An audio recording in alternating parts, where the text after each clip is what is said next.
Three men walked into a lighthouse in December 1900. Nobody ever walked out. No bodies, no note, no explanation. Just a door left locked, a chair knocked over, and silence. This is one of those mysteries that gets under your skin because there's no clean ending, no confession, no wreckage, nothing that lets you close the book and move on.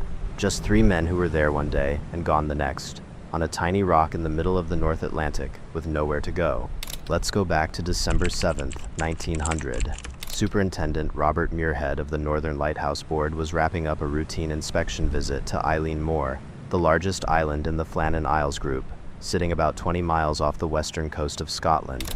As he climbed back into his boat and headed toward the steam vessel waiting offshore, he turned and looked back at the three men he was leaving behind. Donald MacArthur, Thomas Marshall, and James Ducat stood on the landing, waving him off. Muirhead waved back. Routine stuff. He thought nothing of it.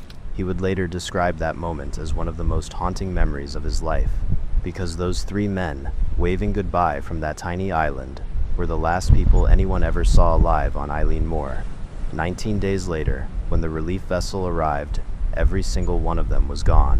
The Flannan Isles aren't exactly a welcoming place. 7 small rocky outcrops battered constantly by the North Atlantic, named after a 7th century Irish priest called Saint Flannan. For centuries before the lighthouse was built, these islands were essentially avoided. The people of the nearby Outer Hebrides grazed sheep there occasionally, but considered it deeply unlucky to spend a night on the islands. Fishing boats and merchant vessels had wrecked on these rocks for generations. There was something about the Flannans that people didn't trust. During the 1890s, the Northern Lighthouse Board decided that, superstition or not, a lighthouse needed to go up on Eilean Moor. Construction took 4 years. The Atlantic made sure of that, constantly battering supply ships and making landings nearly impossible. But the lighthouse was finished and lit for the first time on December 7th, 1899, exactly 1 year to the day before Muirhead's final visit.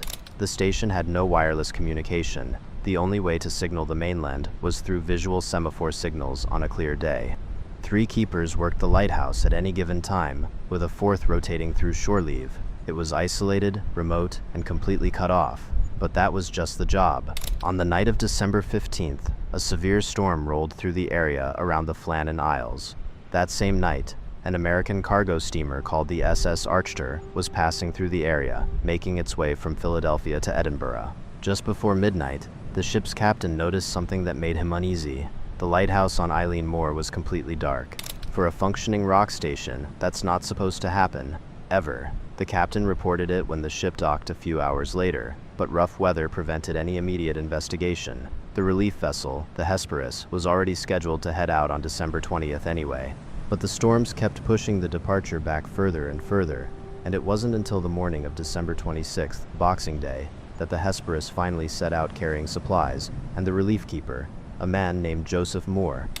As the Hesperus approached the east landing of Eilean Moor, the captain, Jim Harvey, blew 3 long horn blasts, standard procedure, a signal to let the keepers know the relief ship had arrived. Nobody appeared on the cliff. He fired a distress flare. Still nothing. No welcoming party, no flag flying on the flagpole, no provision boxes set out ready for restocking. The island was completely silent except for the wind and the seagulls. Joseph Moore went ashore alone. Moore climbed the steep path up from the landing and made his way to the lighthouse, calling out as he went. No response. The entrance gate and the main door were both shut and locked, which was strange in itself. Inside, the lighthouse was largely in order. The lamps had been cleaned and refilled. The washing up had been done. The beds were unmade, as if the men had simply gotten up that morning and stepped out. But then Moore noticed 2 things that shifted the atmosphere entirely. A chair in the kitchen had been knocked over and left that way on the floor, and every single clock in the lighthouse had stopped. He went back down to the Hesperus, relayed what he'd found, and returned with more men to search the island more thoroughly. The east landing was fine, completely undamaged, but the west landing was a different story. A storage box fixed 110 feet above sea level had been completely destroyed, its contents scattered. Iron railings had been bent and twisted out of shape. A section of railway track near the path had been torn clean out of its concrete base, and most dramatically, a rock estimated to weigh over a ton had been moved from its position above the cliff, at more than 200 feet above sea level. Whatever had hit this coastline had been extraordinary. The keeper's log had been maintained up until 9 in the morning on December 15th. the same night the SS Archer had noticed the dark lighthouse. The storm damage at the West Landing had clearly happened before that final entry, which means the men had still been alive and working after the worst of the damage occurred.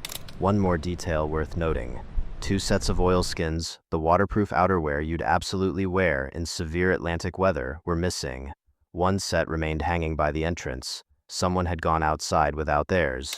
Captain Harvey sent a telegram to the Northern Lighthouse Board on December 26th summarizing the situation. His conclusion was direct. The men had most likely been blown off the cliffs or drowned attempting to secure equipment during the storm. Before getting into the theories, it's worth clearing up a few things, because over the decades, this story has attracted a fair amount of embellishment. You may have read that Joseph Moore found a half-eaten meal on the table when he entered the lighthouse. That detail is not in any official record and is almost certainly invented. Similarly, log entries describing one keeper weeping uncontrollably and another acting violently irritable have circulated for years. Those entries don't exist. They were fabricated by an American pulp magazine years after the fact, presumably to add atmosphere. The real log was mundane, storm damage observations and routine notes, that's it. No bodies were ever recovered, no further physical evidence was found, just the damaged West Landing, the missing oilskins, the stopped clocks, and the overturned chair. People have proposed all sorts of explanations over the years, ranging from the rational to the genuinely strange. Murder-suicide, sea monsters, foreign spies, a phantom boat full of supernatural figures spotted heading toward the islands that night. And in more recent decades, alien abduction has made it onto the list, as it tends to do with any unexplained disappearance. The official conclusion from the Northern Lighthouse Board investigation is also the most straightforward: a freak wave. The theory goes like this. Marshall and Duckett had gone down to the West Landing to check on the storm damage and attempt to secure some of the equipment. MacArthur, who should have stayed inside the lighthouse since regulations strictly prohibited leaving it unattended, spotted a massive wave approaching from his vantage point. He ran out to warn his colleagues without stopping to put on his oilskins. He didn't make it in time. All 3 men were caught by the wave and swept into the sea. It fits most of the evidence. It explains the missing oilskins, why all 3 men were outside simultaneously, and the overturned chair suggesting MacArthur left in a hurry. The severe storm damage at the West Landing confirms the sea was behaving with unusual violence in that exact location, but it doesn't answer everything. If MacArthur locked the door and gate on his way out during a desperate sprint to warn 2 men about an incoming wave, that seems unlikely. And 3 experienced lighthouse keepers, men who had spent years living alongside rough seas, being caught completely off guard by a single wave is hard to fully accept. Also, in those waters, bodies typically washed ashore. None of these 3 ever did. The lighthouse was relit and kept operational. It continued to be manned without further incident for decades, finally becoming fully automated in 1971. It still operates today. The islands are visited occasionally for maintenance and not much else. Whatever dark reputation the Flannan Isles carried among the Hebridean fishing communities never quite materialized into anything concrete again. Nothing unusual has happened there since.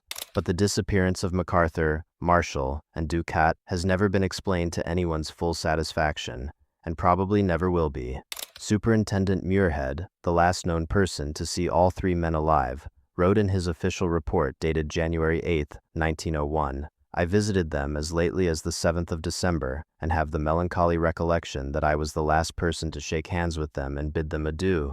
3 men, waving from a rock in the Atlantic, gone 19 days later. The door locked behind them.